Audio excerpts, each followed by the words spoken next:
항암치료 내성 생기면 자연치유 못하는 거예요. 나 그런 생각 못했는데 내가 이런 부작용들을 다 겪으면서 내가 한 달에 절반을 정말 너무 힘들게 이렇게 보내는 게 맞나? 저는 정말 180일만 인간다운 삶을 살고 있는 거잖아요.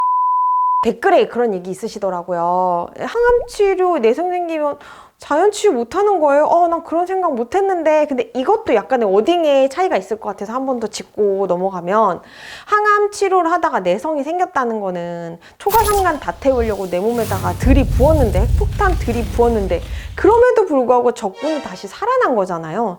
그러니까 외부에서 물리적으로 브레이크를 작동시켰는데도 부족해서 자동차는 계속 시속이 높아지는 거예요. 그런데 거기서 내가 자연치유를 선택하겠다라고 하는 것은 말이 안 되는 거죠. 그러니까 항암치료를 통해서 내성이 생겼다? 그럼 다른 항암치료로 우선 급한 불은 꺼야 돼요. 대부분 많은 대체의학 교수님들도 얘기하시는 게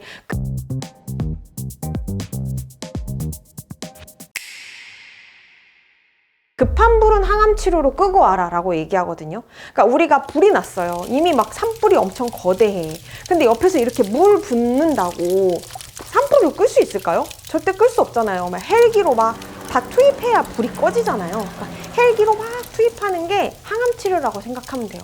그런데 그걸로도 불이 안 꺼져요. 그런데 옆에서 계속 불 이렇게 한다고 꺼지지가 않는단 말이에요. 그렇기 때문에 제가 얘기 드리고 싶은 것은, 여러분들이 하고 싶으신 민간요법이 있으시다면 물론 교수님과 상의해서 진행하셔야 되겠지만, 우선은 이렇게 큰 불은, 급한 불은 항암치료로 잡으시는 것이 맞다고 생각합니다. 그래서 뭐 비건이 좋다, 뭐 뭘 먹었더니 나았더라, 이런 것들은 유지요법 하실 때 이제 산불이 다 꺼졌어. 그래서 막 잔불이야. 이 잔불을 끄기 위해서 내 몸에 항암치료 막 폭탄을 하기에는 내가 좀 아닌 것 같아. 무리인 것 같아. 난 이제 유지 관리를 하겠어. 뭐 예를 들면 내가 1기였는데 수술하고 항암치료하고 이제 남은 시간이라든가, 내가 3기였는데 지금 항암을 하고 약간 이제 휴지기를 가졌다든가, 4기인 환자분들도 그럴 수 있죠.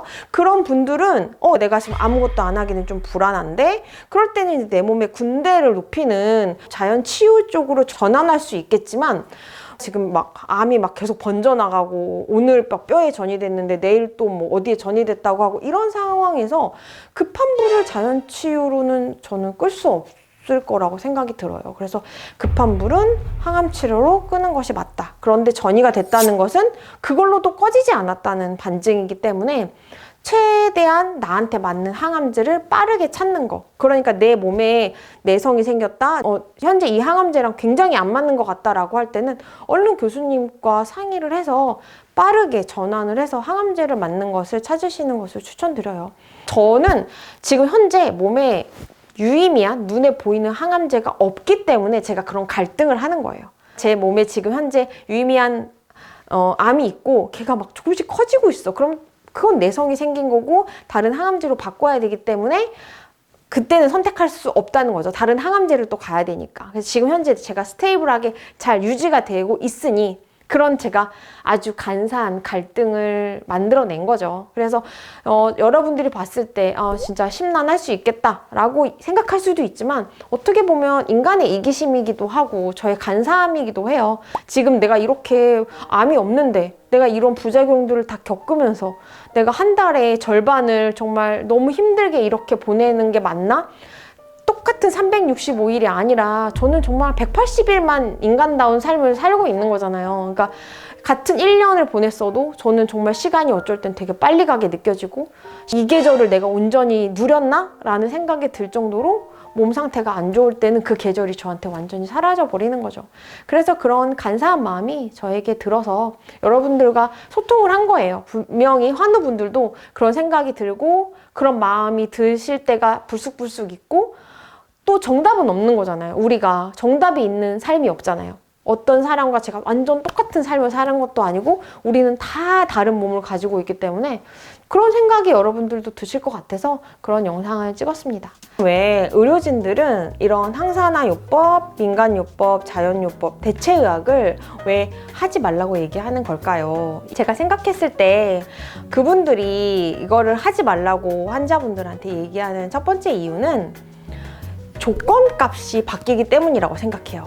항암 치료를 하기 위해서는 정확한 용량, 그다음에 시스템으로 만들어지는 거잖아요. 그런데 한약을 드시고 뭐 항산화 요법을 하고 또 외부에서 뭔가 자극을 주면 변수가 생기잖아요. 그런데 이 조건값이 바뀌었을 때 항암 치료를 스펙트럼이 넓게 다 바라보면 좋겠지만 교수님들은 지금 현재 이 항암 치료의 조건값만 딱 매진해서 치료를 해야 되기 때문에 환자분들한테 그걸 허용해 줄 수가 없는 거예요. 사실상은 허용을 한다 안 한다의 범주가 아니지만 교수님께 환자분들이 물어본 거잖아요. 그러면 교수님은 당연히 내 지금 치료의 조건값이 변하는데 하지 마세요 라고 하죠. 근데 제가 앞선 영상에서 우리는 항암 치료를 쭉 해야 되는 과정인 거예요. 예를 들어서 항암 치료를 4번, 8번, 16번 이렇게 사이클이 정해지신 분들은 사실 크게 중요하지 않아요. 왜냐하면 4번, 8번을 갖고 우리 몸에 크게 데미지가 오진 않거든요. 항암 치료를 4번 하고 나서 여러분들은 회복을 하시면 되고 8번 하신 다음에 회복을 하시면 되는데 저처럼 4기 진행형이신 분들은 항암이 끝이 없어요. 항암이 계속 이어져야 돼요. 네버엔딩 스토리예요. 그렇다고 하면 항암을 견딜 수 있는 몸의 상태를 만드는 것이 저는 되게 중요하다고 생각해요. 저도 처음에 항암을 4번 했을 때 제가 좀 후회하는 거는 항암 부작용을 최소한으로 하기 위해서 온몸에 항산화를 제가 막 때려 부었어요. 어떻게 보면 그때는 좀 지식이 너무 얕아서 나는 부작용을 안 만들겠어 라고 하면서 고용량 비타민C, 셀레늄, 글루타치온 막 먹는 것도 막 항산화를 막 하고 고압산소 치료도 하고 막 이러면서 최대한 항산화를 내 몸에 넣었단 말이에요. 그러니까 저번에 얘기한 것처럼 항암 치료랑 약간 대립되게 하니까 항암 치료 효과가 좀 떨어졌을 수도 있겠다라는 생각이 나중에 들었어요. 그래서 지금은 제가 항암 치료를 하고 이 항암제의 반감기, 길게는 일주일, 짧게는 한 5일 정도는 제 몸에 항산화 치료를 하지 않아요. 온전히 그냥 항암을 오로리 맞으려고 노력을 해요. 그러니까 조금은 이제 태도가 바뀌었죠. 그래서 항암하고 일주일 후부터 한 2주간은 이제 면역 주사라든가 다양한 것들을 내 몸에 넣으면서 빨리 회복하려고 노력을 하거든요. 교수님한테 여러분들이 이렇게 디테일하게 물어봤다면 교수님이 오케이를 할 수도 있겠지만 또 교수님 입장에서는 어차피 변수가 생기고 어디까지 허용해야 되는지를 여러분들한테 얘기할 수 없기 때문에 안 된다고 말하는 것이 당연합니다. 하지만 내 몸이잖아요. 교수님이 모든 걸 다 책임져 줄 수는 없잖아요. 그렇기 때문에 여러분들이 고민하고 찾아보고 내 몸에 맞는 것이 무엇인가, 내 몸에 지금 어떤 신호를 주고 있는가를 생각하면서 내 몸에 최적화된 상태를 만들어 나가려고 하는 것이 중요합니다. 뭐 4차, 8차 이렇게 항암 치료가 만들어진 분들은 그동안은 항산화 치료하지 마시고 끝난 다음에 자연 치유하는 방향으로 가서 내가 얼만큼 건강한 삶을 쭉 오래 유지할 것인가, 한마디로 추적한 차라는 기간 동안 아무 문제 없이 내 몸을 만들 것인가에 집중하는 것은 당연히 중요하다고 생각해요. 그러니까 사실 이 여러분들이 얘기하는 대체 요법, 자연요법이 교수님들이 봤을 때는 이거 하지 마세요가 나쁘다는 것이 아니라 항암 치료가 산화 스트레스를 만드는 것에 뭔가 영향을 줄 수 있다. 그 영향을 줄 수 있으니까 하지 말아라. 이 느낌으로 보시면 돼요. 내 몸에 안 좋다는 것이 아니라 항암 치료에 영향을 줄 수 있다. 라는 것이 좀 더 맞는 표현이라고 생각을 합니다. 또 의료진들이 항암 치료 중에 이렇게 대체 요법을 하지 말라고 하는 이유 중에 하나는 간과 신장의 부담 때문이에요. 우리가 가장 간과 신장에 많은 부담을 주는 거는 항암제입니다. 항암제는 강력한 산화 스트레스이기 때문에 이 모든 것을 간과 신장이 모두 해독을 해서 해결을 해야 돼요. 그런데 여기에다가 외부에서 한약이라던가 민간요법으로 인해서 간에 뭔가 무리를 주는 행동이 더 들어가면 지속 가능한 항암 치료를 중단해야 될 수도 있기 때문에 이 부분은 환자분들을 정말 많이 고려하셔야 돼요. 간 수치랑 신장 수치는 암 환자들한테 가장 관심을 가져야 되는 수치는 분명합니다. 우리가 간에 기별도 안 가 이런 얘기 하는데 간은 뭐만 먹으면 다 기별이 가요. 무조건 우리가 숨만 쉬어도 공기 중에 있는 무엇인가만 우리 몸에 들어와도 그것을 해결하는 역할은 간입니다. 그 조그마한 간이 해결할 것이 굉장히 많은데 항암제로도 이미 포화 상태인데 우리가 다른 것들을 계속 꾸역꾸역 넣는다면 당연히 간은 쉴 새 없이 일을 해야 되기 때문에 간에 부담이 되는 건 당연하죠. 간이 뻗어버리면 신장이 뻗어버리는 건 너무 당연한 이치거든요. 여러분들이 간 수치가 신장 수치가 너무나 안정권으로 잘 유지가 된다면 앞서 얘기한 것처럼 항암 치료 후에 한 일주일 후에 이런 민간요법을 하시는 것들은 그나마 허용이 되지만 간 수치가 이미 150 넘어서 항암을 하기에 간당간당하다. 사실 어떤 것도 하시면 안 되는 상황이 맞기는 합니다. 그렇다 보니 이렇게 항암 치료를 하다가 그런 것들을 병행하다가 치료가 중단되는 그런 사례들이 의료진들도 많이 봤겠죠.